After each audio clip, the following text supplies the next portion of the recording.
Shalom dan selamat malam untuk Bapak dan Ibu. Senang sekali bisa bertemu lagi dalam konten kita yang berikutnya, yang pada kesempatan saat ini saya akan menceritakan kesaksian nyata saya yang terjadi. Sebetulnya ini adalah rangkuman daripada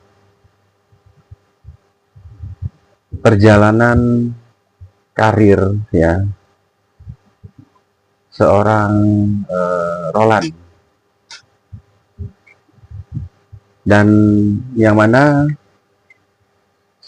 saat itu saya masih cukup muda, dan bisa dikatakan orang muda itu selalu diidentikan dengan naif atau lebih mempercayai kepada kemampuan diri sendiri.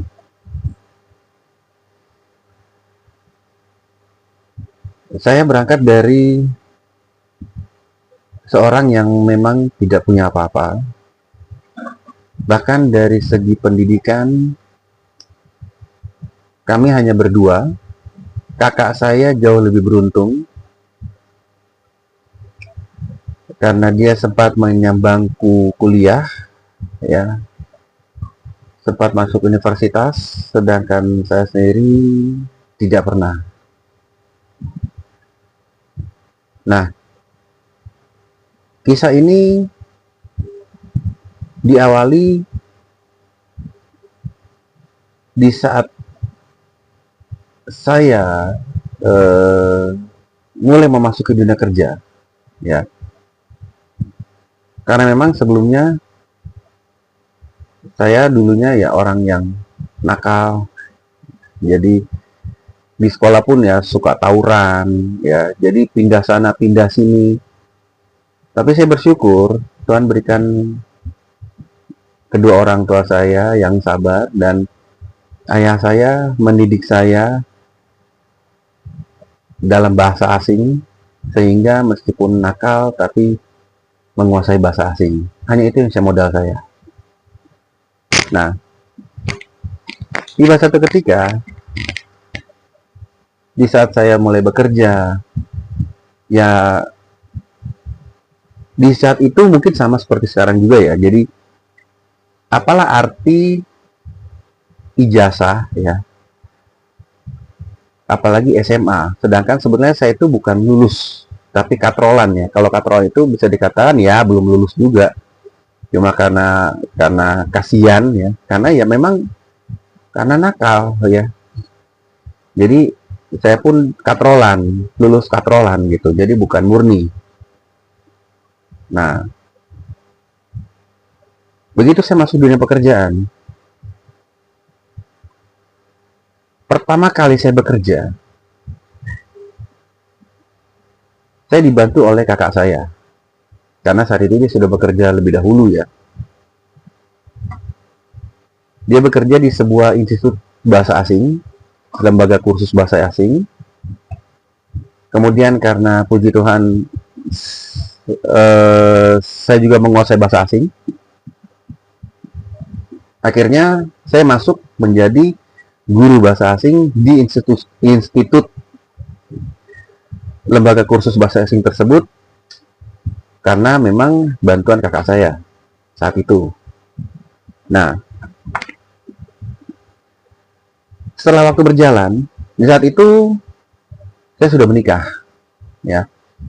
Nah, tapi memang belum punya anak saat itu. Nah, di saat saya mulai bekerja, pertama kali saya diberikan yang namanya kelas anak TK, ya, kindergarten. Tapi saya saat itu saya bersyukur, karena memang awal-awal bekerja ya. Lama-lama saya dipercayakan untuk pegang kelas yang studennya itu ada dokter-dokter, ada eksekutif muda. Nah, singkat cerita, saya bisa dibilang salah satu guru yang sukses di lembaga kursus itu. Sampai kepada saya memegang beberapa kelas dan memiliki predikat pro teacher, jadi professional teacher, ya. Tapi tiba satu ketika terjadi perseteruan antara saya dengan kakak saya. Ini terjadi di tahun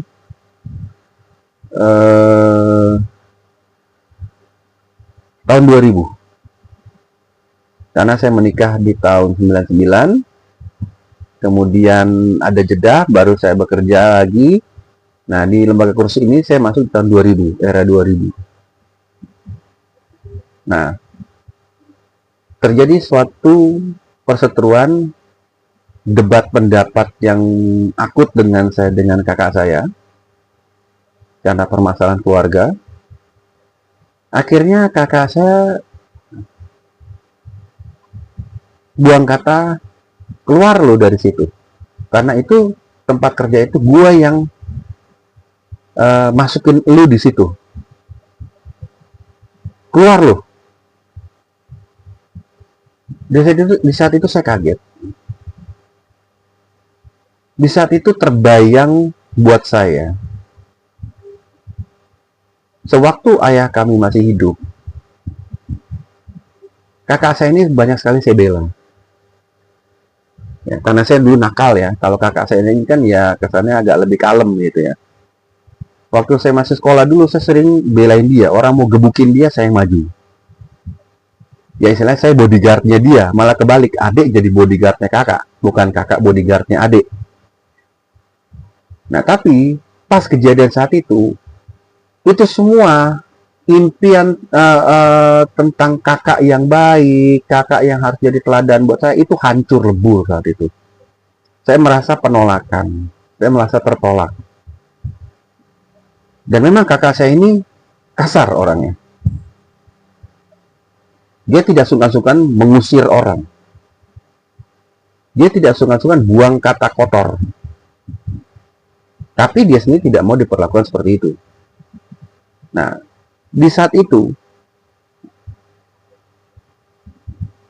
saya berpikir satu hal. Ya sudah, saya keluar. Padahal saat itu saya sudah predikat professional teacher, yang mana saya pegang kelas cukup banyak.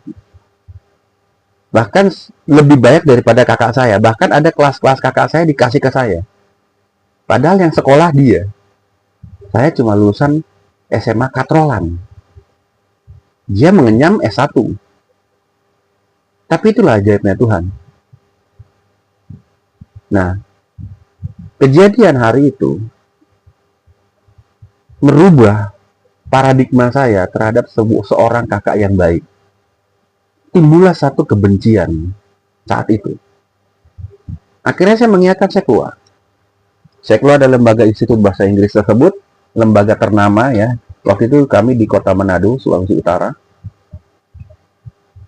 Dan di saat itu saya berjanji kepada diri saya dan kepada semua, mulai detik ini, saya bekerja berdasarkan saya cari sendiri.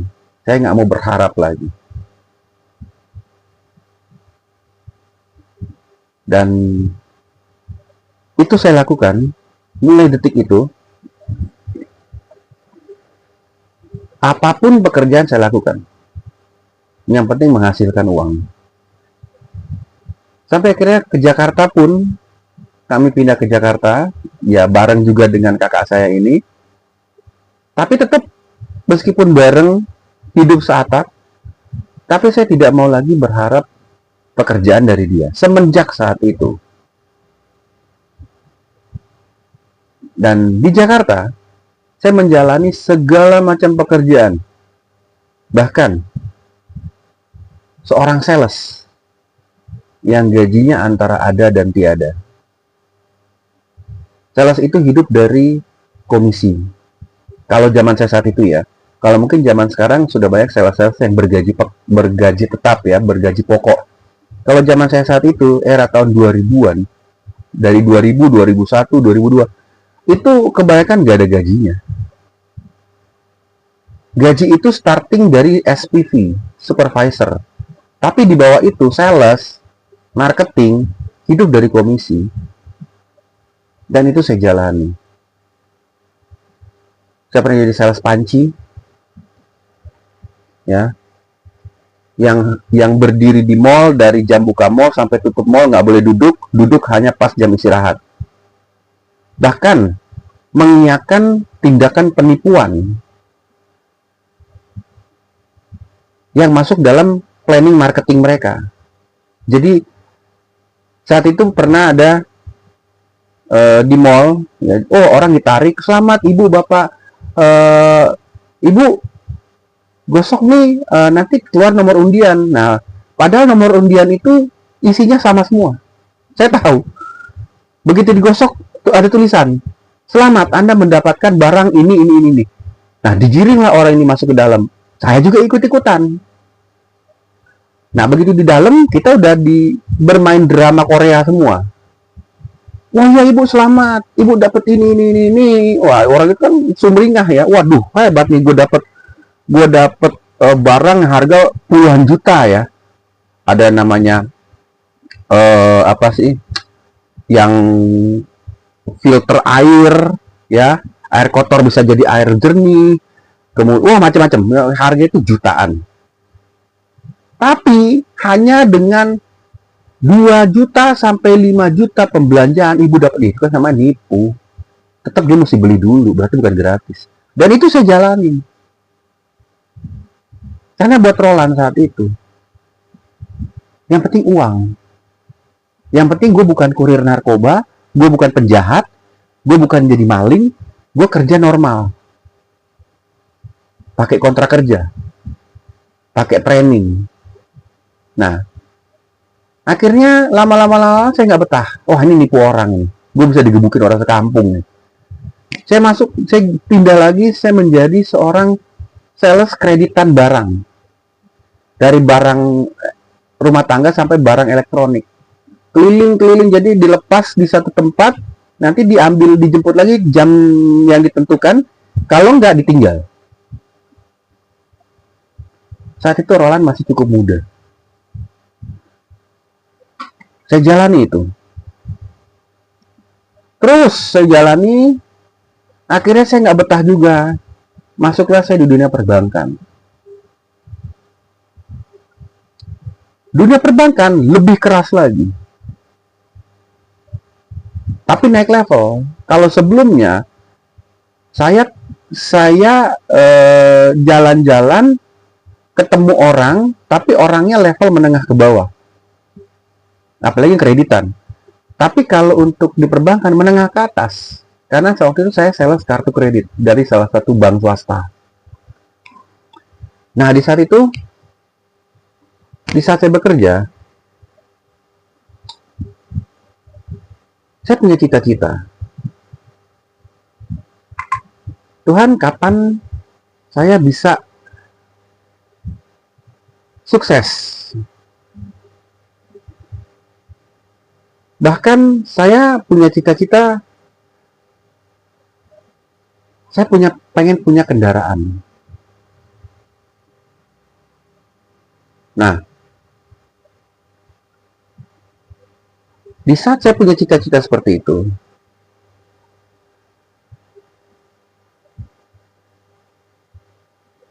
setiap kali saya ke mall, kalau saya ngeliat kendaraan, motor ya, khususnya motor, karena saya juga nggak neko-neko ya, nggak mau mobil, apalagi pesawat. Jadi motor lah paling nggak. Setiap kali ada pameran motor, saya samperin, saya naik di atas motor itu. Bahkan sampai istilahnya Istri saya sendiri risih melihat saya. Sampai dia bilang, udah jangan nyamperin pameran motor. Kita nggak punya uang.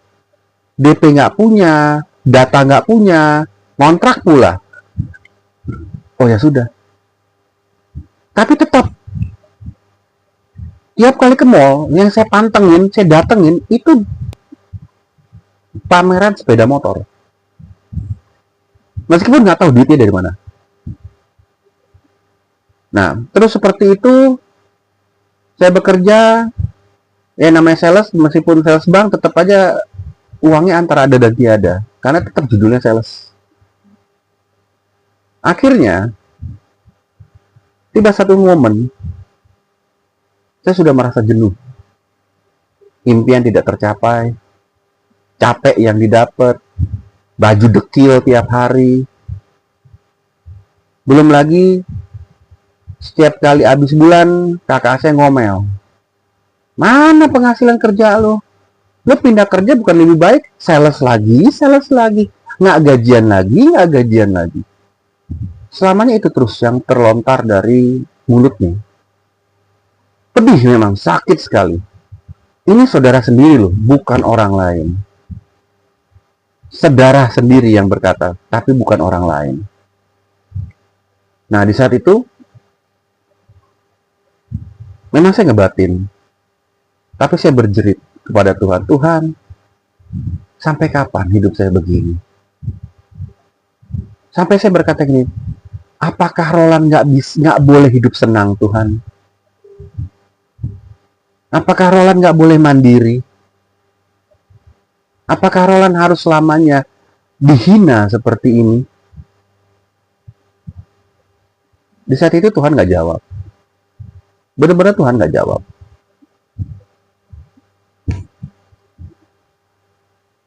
Berapa hari kemudian, tetap saya menjalani pekerjaan saya sebagai seorang sales kartu kredit.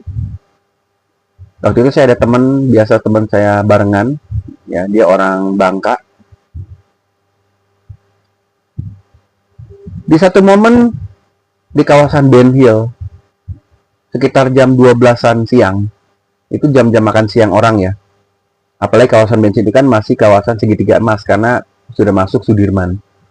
Bapak Ibu tahu lah kalau daerah situ jam-jam segitu keluarlah orang-orang dari gedung-gedung perkantoran megah, mewah tersebut dengan orang-orang yang rapi, necis, berminyak rambut yang waduh zaman itu kan masih zaman minyak rambut ya. Gatsby, ya kan, bir krim dengan dasi, ID card, dan ID card-nya dengan bangganya ada foto departemen dan jabatannya, kebanyakan manajer. Tapi saat itu, saya dengan teman saya, kami hanya terduduk di pinggir trotoar Ben Hill. Air pun minta dari warung. Sisa yang ada pada kami cuma beli gorengan 3 bagi 2. 3 biji kita bagi 2. Sisanya buat ongkos pulang. Saya kalau mengingat kisah itu saya sedih. Sangat sedih. Tapi situlah Tuhan proses. Tuhan mengadakan sesuatu yang tidak ada menjadi ada. Di situ saya berkata kepada teman saya. Teman saya namanya Roy. Di saat orang-orang keluar makan siang dengan bangga mengenakan ID card dengan nama, jabatan dia, dan kebanyakan adalah manajer. Saya berkata kepada diri sendiri, bertanya kepada diri sendiri, dan itu terdengar oleh teman saya. Saya berkata begini, kapan ya saya bisa seperti mereka? Kapan ya saya bisa sukses seperti itu? Kapan ya saya bisa punya gaji tetap seperti itu? Kapan ya saya bisa dipandang orang seperti itu? Dan kapan ya saya tidak harus ketemu hujan panas lagi? Kemeja putih saya tidak harus dekil lagi. Melainkan ruangan ber-AC, dengan jaminan tiap bulan ada gaji, yang mana saya bisa tahu tiap bulan saya harus bayar berapa, karena punya gaji tetap.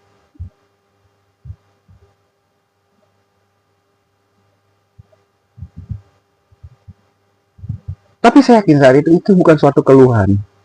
Itu ada pertanyaan kepada diri saya sendiri, kepada batin saya sendiri, bahwa kapan saya bisa seperti itu? Dimana saya sadar saya punya keterbatasan saat itu. Karena katrolan, ijazah pun apa adanya, itu pun hilang. Jadi genap sudah, dianggap saya nggak sekolah. Bahkan posisi sales ada posisi yang mana orang nggak punya harapan hidup. Ya udah dulu jadi sales aja. Maka kalau disuruh pilih antara sales dengan OB, orang milih OB. Karena OB masih punya gaji tetap tiap bulan, tapi seorang sales, predikatnya madesu, masa depan suram. Tapi itu yang Roland jalani saat itu.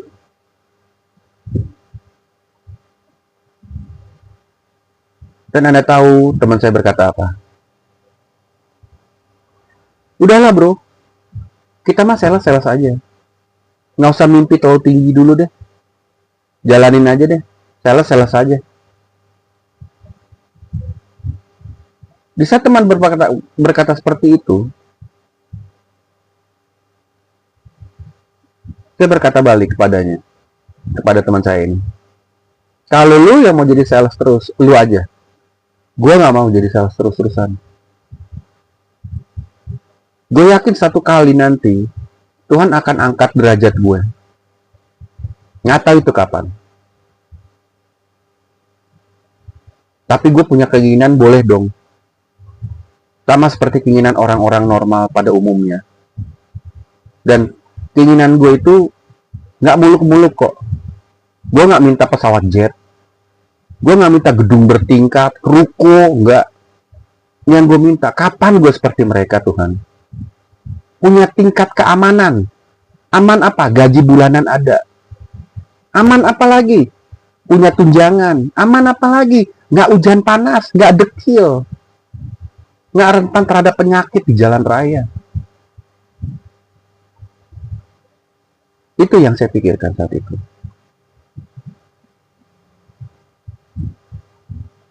Dan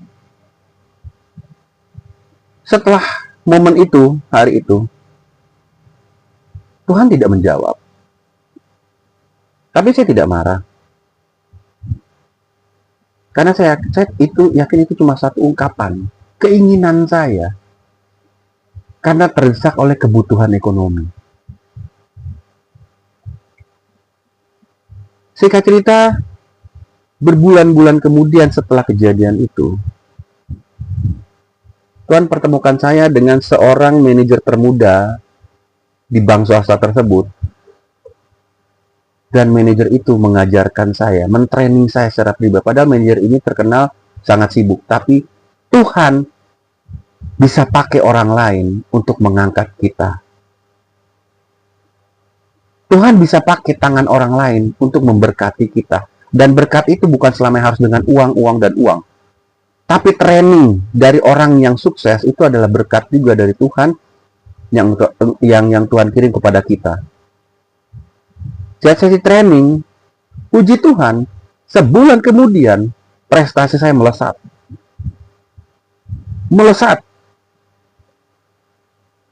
Mendapatkan predik the best. Bahkan saya diikut sertakan di Direct Sales Training Academy. Itu adalah akademi bergengsi di bank swasta besar tersebut untuk orang-orang top level yang mencapai target. Yang komisinya sudah di atas rata-rata. Dan memang di saat itu komisi saya terima sudah di atas 2 juta. 2 juta di tahun itu sudah cukup tinggi.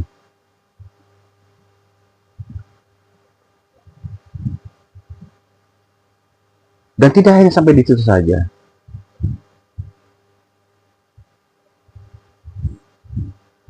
Waktu berjalan, saya ditarik ke sana kemari oleh bank-bank swasta yang lebih besar lagi.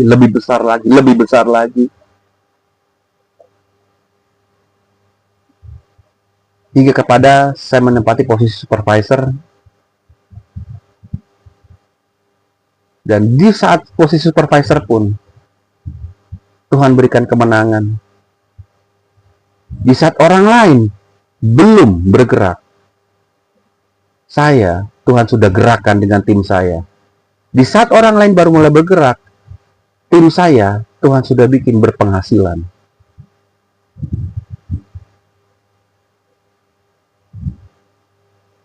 Di saat itu, Tuhan ajarkan saya satu hal.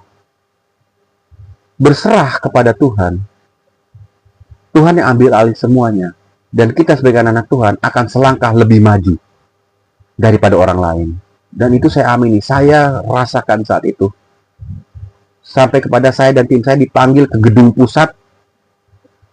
Daripada bank tersebut, kami dikasih aplaus. Meriah sekali. Bahkan petinggi-petingginya bingung. Kita bisa memulai, padahal produk itu sendiri, brosurnya nggak ada. Tapi, kita sudah membawa nasabah 200 lebih. Bayangkan. Project belum mulai benar, kita sudah bawa nasabah. Gimana jualannya?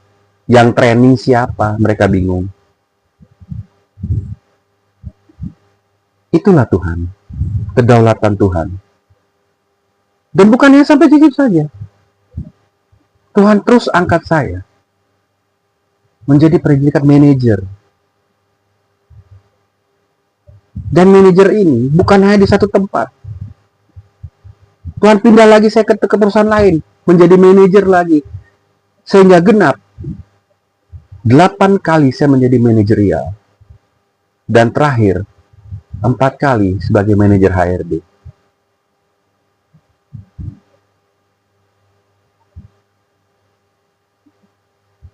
Dan sewaktu pertama kali saya menjadi seorang manajer HRD, saya mendapatkan fasilitas. Waktu saya menjadi HRD, manajer operasional dan lain-lain, memang mendapatkan fasilitas. Tapi tetap, ternyata struktur manajemen HRD itu berkuasa. Jadi meskipun manajer biasa mendapatkan fasilitas, tapi masih berbahaya di bawah pemantauan HRD. Dan akhirnya Tuhan hantar saya ke posisi manajer HRD, yang mana menjadi tangan kanan perusahaan. Yang mana di saat itu saya punya hak veto. Bahkan hidup matinya seorang karyawan di tangan saya.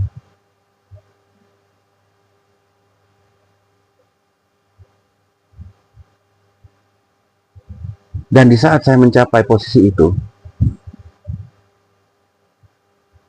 saya teringat dengan apa yang saya perkatakan dulu.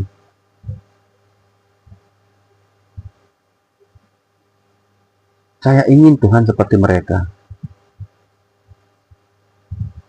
Saya ingin Tuhan tiap bulannya aman.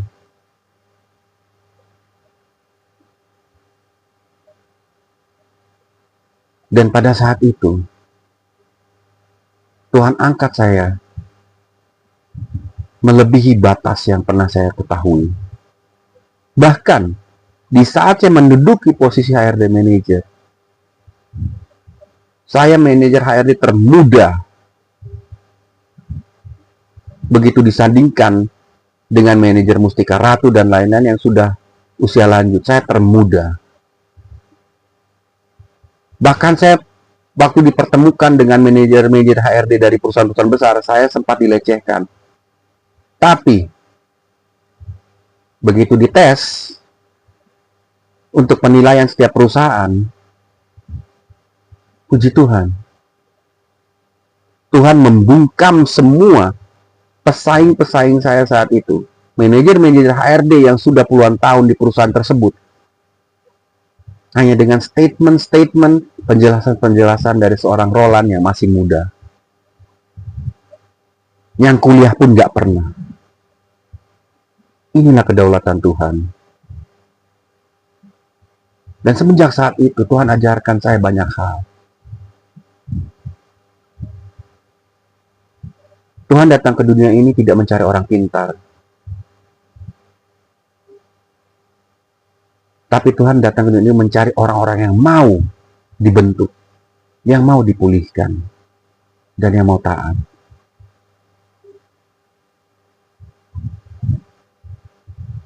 Dan saya rasakan itu semua. Bahkan kakak saya saat itu di lulusan sarjana hukum, dia sampai geleng kepala. Kok lu bisa ya jadi manajer HRD? Gue aja yang sekolah hukum kagak pernah bisa. Kok lu ya? Nah, di saat itu Tuhan membalikkan keadaan. Di saat itu dia meminta pekerjaan kepada saya, dan dia memohon pekerjaan juga untuk temannya. Tuhan membalikkan keadaan. Saya yang dulu yang dibuang, dihina, dicaci maki. Di momen itu Tuhan balikkan keadaan. Dan Tuhan memberikan satu pelajaran kepada saya. Dengan kuasa Tuhan, dengan kedaulatan Tuhan, yang terkebelakang akan menjadi terkemuka. Dan semenjak saat itu, sampai 4 kali saya menjadi manajer HRD di 4 perusahaan yang lebih besar lagi, lebih besar lagi, lebih besar lagi. Dan puji Tuhan, perusahaan-perusahaan tersebut puas dengan hasil kerja saya, puas dengan pencapaian saya.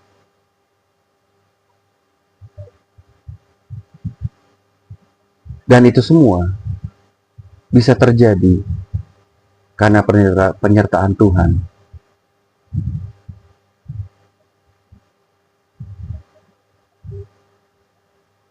Jadi buat saya, keinginan apapun yang kita pendam, yang kita sampaikan secara langsung ataupun kita hanya berdiam diri, itu Tuhan tahu. Tuhan tahu kebutuhan kita, Tuhan tahu keinginan kita, Tuhan tahu cita-cita kita. Dan Tuhan juga tahu keterbatasan kita. Kita nggak punya ini, kita nggak punya itu.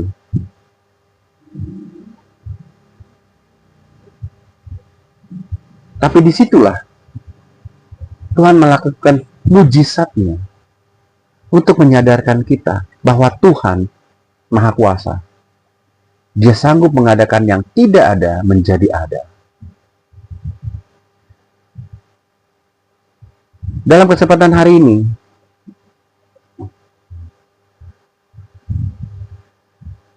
saya membacakan suatu ayat. Sebuah ayat yang berhubungan dengan kesaksian yang saya bagikan pada saat ini. Itu ada di Yeremia 29 ayat 11.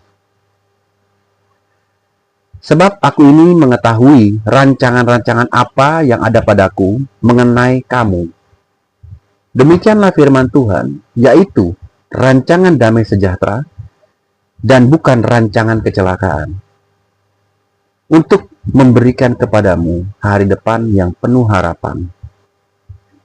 Dan apabila kamu berseru dan datang untuk berdoa kepadaku, maka aku akan mendengarkan kamu. Amin. Puji Tuhan. Tuhan berikan ayat ini kepada saya. Jadi apapun yang terjadi dalam kehidupan kita, yang menjadikan itu kebutuhan buat hidup kita, sebelum kita berkata, Tuhan sudah tahu. Karena Tuhan tidak merencanakan sesuatu yang jahat. Hanya Tuhan menunggu momen yang tepat. Momen apa? Momen mendewasakan kita. Supaya di saat Tuhan berikan berkat itu, Tuhan berikan kemuliaan itu, kita siap menerimanya dengan dewasa. Tuhan tahu saat yang tepat. Dan Tuhan juga mengajar bahwa jangan pernah henti-hentinya kita mendoakan. Baik itu kebutuhan, apapun itu. Terus kita ungkapkan kepada Tuhan. Nanti Tuhan yang menjadwalkannya. Kapan waktu yang terbaik. Jangan kita yang memaksakan kepada Tuhan. Dan di saat Tuhan buka, kita akan terpesona. Kita tidak nyangka bahwa Tuhan menyiapkan ternyata lebih dari komplit. Paket komplit. Itu yang saya alami.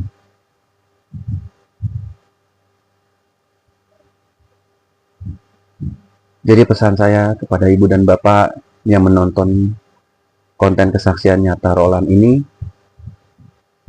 pesan saya adalah terus menjaga iman, terus menjaga ketaatan.